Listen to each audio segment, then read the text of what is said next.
Está em curso neste momento, né? Está em curso nesse momento é muito bom. É que nem subir para cima na escada, né? Está em curso neste momento.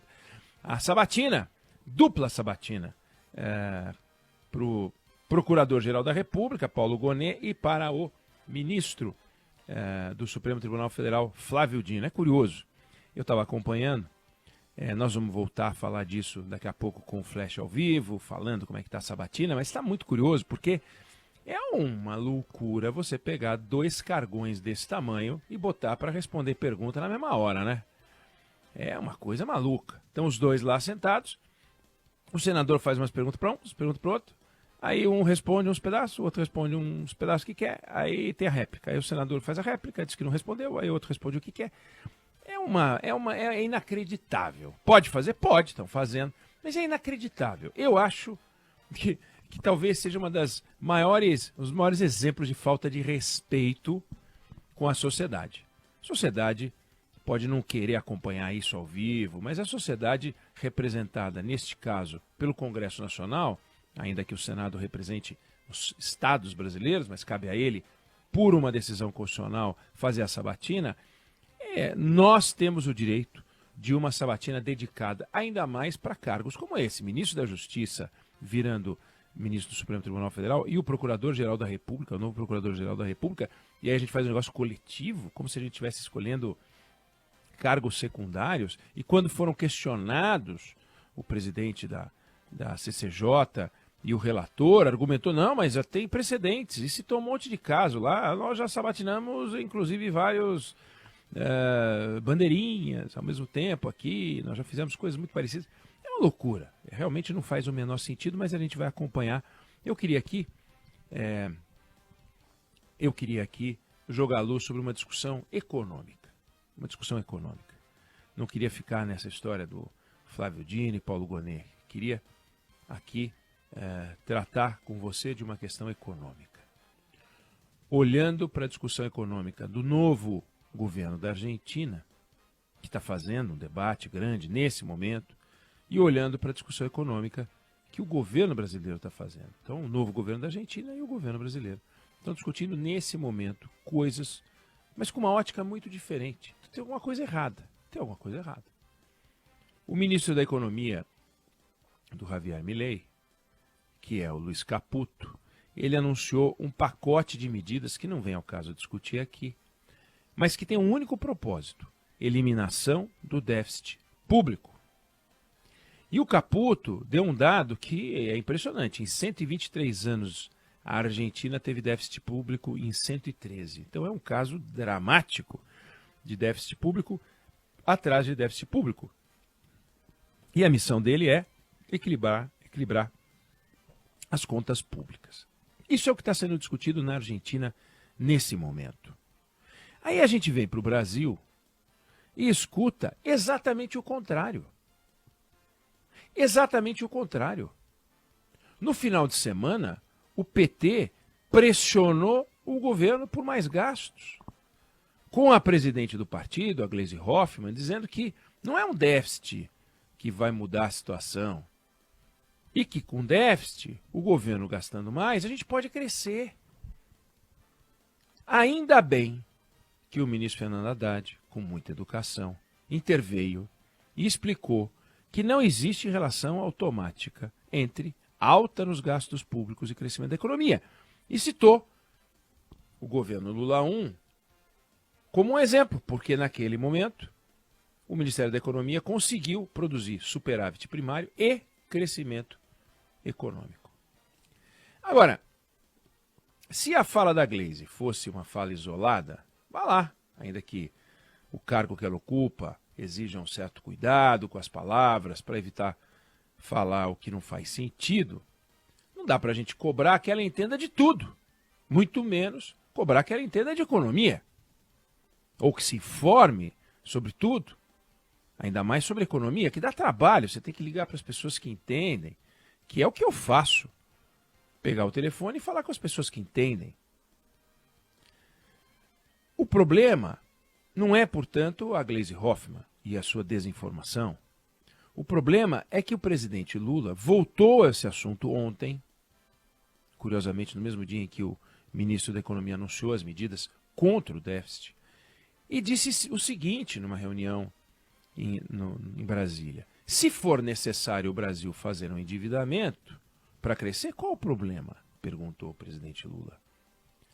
E ele continuou: nós temos o caminho das pedras, temos que decidir agora se vamos retirar essas pedras ou não, ou a gente vai chegar à conclusão de que, olha, por um problema de lei de responsabilidade fiscal, de superávit primário, de inflação, a gente não vai fazer e a gente vai voltar para a nossa vidinha. Olha só, por um problema de lei de responsabilidade fiscal, um problema de transgredir a lei. É incrível ver essa discussão sendo travada em 2023.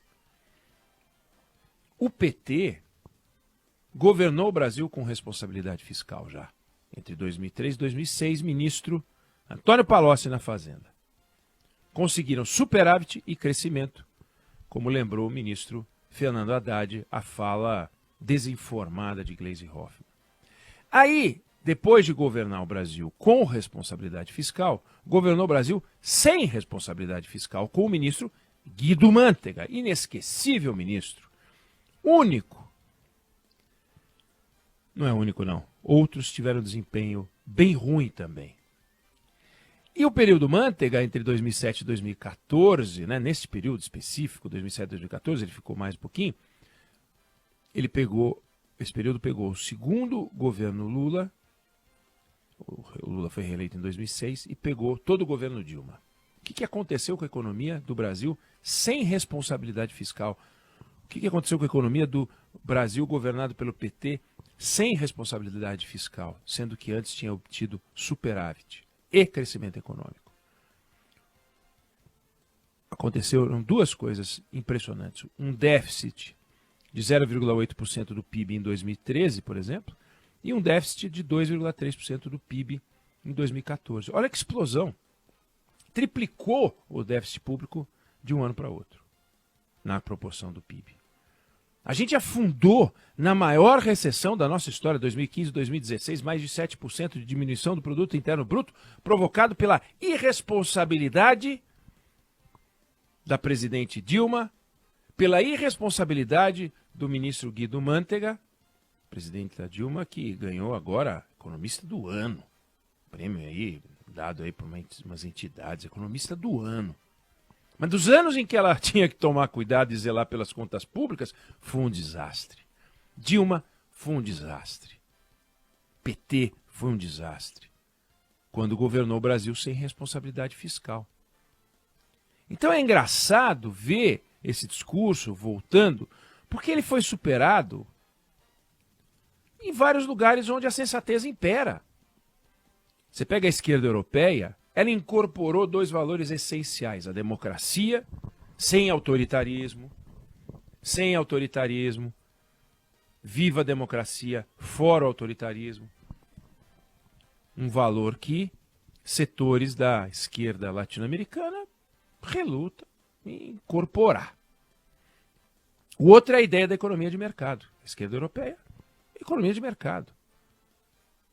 Na Europa, a esquerda pratica isso. Quando está no poder, tem intervenção estatal, e muitas vezes tem. Pontual, tem. Às vezes o Estado não consegue fazer alguma coisa. Mas aqui, na América Latina, aqui no Brasil, não. Aí a esquerda quer ser patrão. Patrão de estatal, dono de verba pública, torrar, torrar, torrar e torrar. É um discurso escorado em gasto, que não quer saber de produtividade, que é a verdadeira fonte de riqueza de um país. 80% do crescimento da economia americana no pós-guerra se deve à produtividade. Produtividade. Não é mais gasto, é produtividade. É você conseguir fabricar mais coisa, produzir mais coisa com a mesma quantidade de capital, de trabalho, é fazer mais com o mesmo. 94%, saiu um estudo de expansão do agronegócio brasileiro, se explica por produtividade. Não é aumento da área plantada. Produtividade. 94% de expansão. Olha que número. E o que a gente vê no governo, no discurso do governo, Não é a busca por medidas que estimulem a produtividade, eles não querem nem saber disso, mas a busca por mais fonte de gasto, por mais gasto. Eles acham bacana gastar. E é um raciocínio torto. Se eu gasto, eu giro a economia. Não. Se eu gasto, a dívida pública sobe. Por quê? Porque se eu gasto e não tenho lastro, eu fico com déficit. E eu tenho ficando com déficit no orçamento, eu tenho que cobrir. E para isso eu preciso pegar dinheiro emprestado. Não tem jeito. Se você ganha 10 e gasta 20, você tem que buscar 10 com alguém. O governo se financia no mercado. O que ele paga por isso? Juros. Quais juros? Esses juros mais altos que a gente conhece, essa loucura, que aliás hoje tem reunião do Banco Central. A gente saber a nova Selic. Então a gente tem que pagar uma taxa de juros absurda. Por quê? Porque o governo não controla seus gastos. É exatamente o que fez implodir a Argentina. Então a Argentina está tentando fazer um caminho de volta, sendo que ela foi longe demais. Arrebentou tudo, mas tem que voltar. Diminuir gasto público, fazer superávit, começar a diminuir a relação dívida-PIB, começar a pagar. É isso, é voltar para o game. Ela está fora do game. Então parece que o Brasil quer sair do game. Já saiu. Quando a Dilma arrebentou as contas públicas. Ela saiu do game. Hoje a nossa dívida pública está em 73% do PIB. E já se fala que vai se aproximar de 90%. Tem gente que fala 83%, tem gente que fala 87%. Em 2026, não é 36, 46, não. Daqui 2 anos. Né? Ano que vem, 2014. Final da gestão deste governo, o Brasil corre o risco de estar perigosamente se aproximando dos 90% do PIB de dívida. Ah, mas o Japão tem uma dívida muito maior do que a nossa. Sim, com inflação, com taxa de juros negativa, com uma poupança interna brutal, monumental, que nós não temos. Então, com a taxa de juros absurda que a gente tem, imagina o que significa você dever mais. E os juros, desculpa, pode falar o que quiser, pode dizer que tem um conluio com a Faria Lima, que tem uma porta giratória que liga os bancos, aqueles papos de Ciro Gomes, sabe? Aqueles papos de Ciro Gomes. E ele fala enfesado, né? Mas não é só ele, não. Tem outros que praticam esse discurso heterodoxo, que a única coisa é que não é verdadeiro. Eles falam, mas não é verdadeiro. Não é verdadeiro. Os juros são a taxa necessária para conter a inflação. Tanto é que a inflação brasileira está caindo. Está caindo. E não é apesar dos juros, é por causa dos juros. Política de juros não é popular. E nem vai ser, nem é para ser. Mas tem funcionado e tem abatido a inflação. Agora, os gastos públicos não param de subir. O grau de endividamento do Brasil também não para de subir. E se essa espiral não parar, a gente pode ter um colapso de confiança. E olha, nós já vivemos isso. A economia americana viveu isso, 2008 foi isso, um colapso de confiança. E foi de uma hora para outra. Ah, mas as bases estavam lançadas aqui também. Aqui também. Com a dívida pública subindo desse jeito na proporção do PIB, aqui também. Não é isso, não é o presidente fala que pode gastar um pouquinho, lei de responsabilidade. Não é a lei de responsabilidade fiscal. São os fundamentos da economia do país. São os fundamentos macroeconômicos de qualquer país, que não vão ser modificados porque o presidente da República quer. Então ele pode maquiar, pode fazer o que for, mas estará maquiando.